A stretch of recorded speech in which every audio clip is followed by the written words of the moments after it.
caliber stuff from the Ohio State Buckeyes. Ohio State's first home win against an AP number one since 1985, and there were no sweats when it came to the total. At one point, this was in the low 50s, closed 46.5. Smart money, public money, all the money was on the under, and it cashed easily in a spread that was anywhere between 1.5 on either end in the last 24 hours goes in the way of the Buckeyes. Hey there, folks. I'm Tommy Tran with Chip Patterson and Tom Fornelli, where Ohio State beats Texas 14-7. Chip, what stood out to you about this Buckeye victory today? It is the Ohio State defense. You know, the Silver Bullets, I thought they were a big part of Ohio State's championship run 1 year ago. They lose Jim Knowles. They lose not just players to the NFL, but real veteran leaders, Jack Sawyer, JTT, and many, many more. And yet, we look up and they say next man up. They really believe that they have been building out the kind of culture to be able to allow to be able to have all those players go to the NFL. And so Matt Patricia comes in. I thought he had a great game plan to be able to get Arch Manning flustered early. They must have recognized that they were going to have a big advantage at the line of scrimmage because they let that front four absolutely eat. And so for Ohio State, they did not make Julian Sayin do a lot. We are going to spend a lot of time today and for the next week and maybe for the next couple of weeks talking about Arch Manning and what did or did not happen here on this Saturday. Not a lot of conversation about Julian Sayin, good or bad, because he did exactly what was needed. He was a bus driver. He was not a fighter pilot, but as long as the bus driver gets the kids to school, they've done their job, and that's what Julian Sayin did. As long as you get to your destination, it doesn't matter how you get there. Tom, how did you see this game today? I mean, this was clearly a game where the defenses were further ahead than the offenses at this point in the season. As Chip mentioned, you know, we could talk about the players in this game. I think the MVP of this game was Ohio State defensive coordinator Matt Patricia, who was kind of flying under the radar. Obviously, the big news for Ohio State during the offseason was that their defensive coordinator from last season left to go become at Penn State. And meanwhile, Patricia steps in, who was a pretty darn good defensive coordinator for that new coach down at North Carolina, Bill Belichick, during the Patriots years. And I thought that this defense had a great plan for a young quarterback making his first road start. Arch Manning had no idea what he was looking at before the snap. They did such an excellent job of disguising their coverages, their blitzes, where they were bringing guys from, so that before Arch Manning snapped the ball, he wasn't sure where to go to with the ball, and he was getting stuck on his first read because of it. He was being surprised by what he saw because of it. And I think they just kept him off balance and flustered all day long, which was able to help them overcome the fact that their offense didn't exactly light the world on fire in this game. Ohio State finished with 203 yards of offense and beat the number one team in the country somehow. That is not something you see happening a whole lot. So for me, the biggest takeaway is Ohio State's defense is still absolutely elite. There is no drop off, even with new names. And for me, that means this team is still very, very much in the picture to repeat as national champs. So you guys both harken on the defense, and Tom talked about Matt Patricia. Chip, how much did it surprise you that maybe after half of being inefficient on offense with Arch Manning, that we didn't see perhaps more design runs, get him something going instead of just seeing him sort of drop back and try to pass against that elite defense? Yeah, Tommy, I don't think there was much respect for the Texas wide receivers here, or there was trust maybe in those Ohio State defensive backs to be able to keep them locked up and the players in the back seven.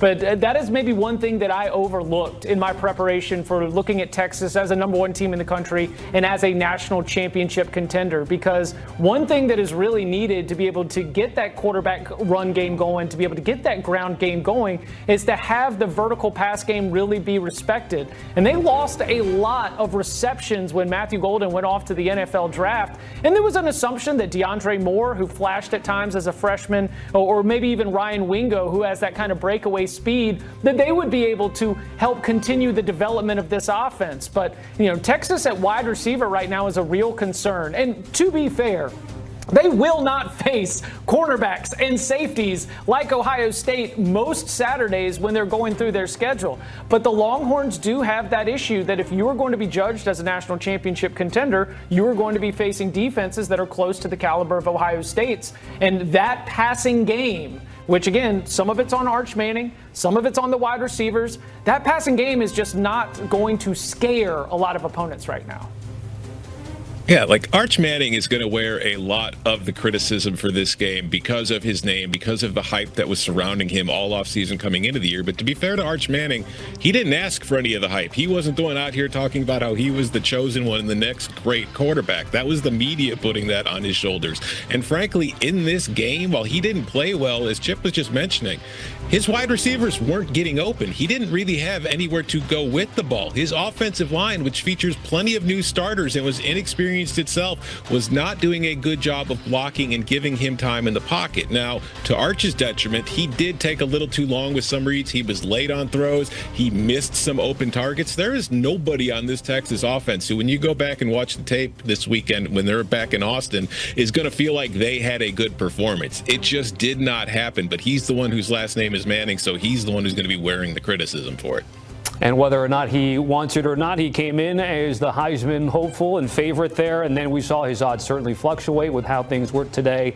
It'll be interesting to see Garrett Nussmeier, Cade Klubnik, how that game turns out, because they were next on the board at roughly 9-1 coming into this week. By the way, Texas had 11 straight road games under their pocket before this game, which was the longest active streak in FBS, and that has now, of course, been snapped. Again, just taking a look at this game, opportunities there, goal line efficiency or lack thereof, Chip, there is what we saw today at the show.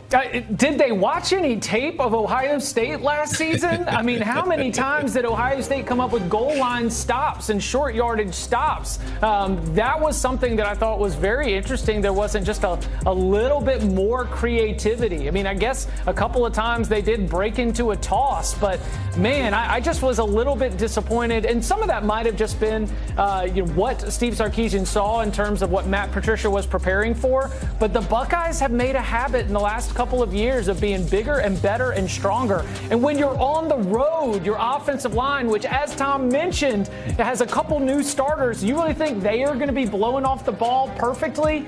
This is a really tough moment for that Texas team, which, by the way, speaking of trends, Ohio State trend last year, huge goal line short yardage stops. Texas last year, a trend of not being able to get it done in those goal line red zone short yardage situations.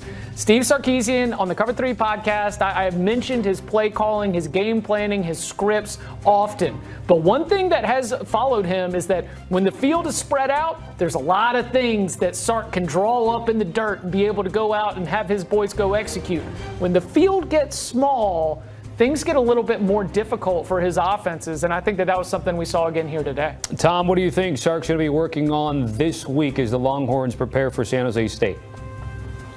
I mean, I think that with San Jose State coming up next, you're probably going to relax a little bit. I do feel like there was a little bit of overcaution with the way that they approached this game, and maybe it was meaningly so, as Chip was just going over. They were, especially in the red zone, they were getting a little too scared with some of that play calling and just trying to beat Ohio State straight up when there really hadn't been any evidence that they were going to be capable of doing that at any point in the game. So I think if you're Texas, you don't want to panic too much. Like, at the end of the day, you just went on the road in the first game of the season and played the defending champions. It's not like it was an easy test. It was a very difficult one, and you failed it. But as poorly as you played, you still gave yourself a chance to win the game late in the fourth quarter. You just couldn't pull through. So if I'm the Longhorns, if I'm Steve Sarkisian, I'm not hitting the panic button. I'm going home. I'm ironing some things out in practice, and I'm probably going out there and kicking San Jose State's butt next week. Sorry, Tommy. Yes. Don't be. San Jose State 2 touchdown favorites against Central Michigan and laid an egg at home. Fair enough.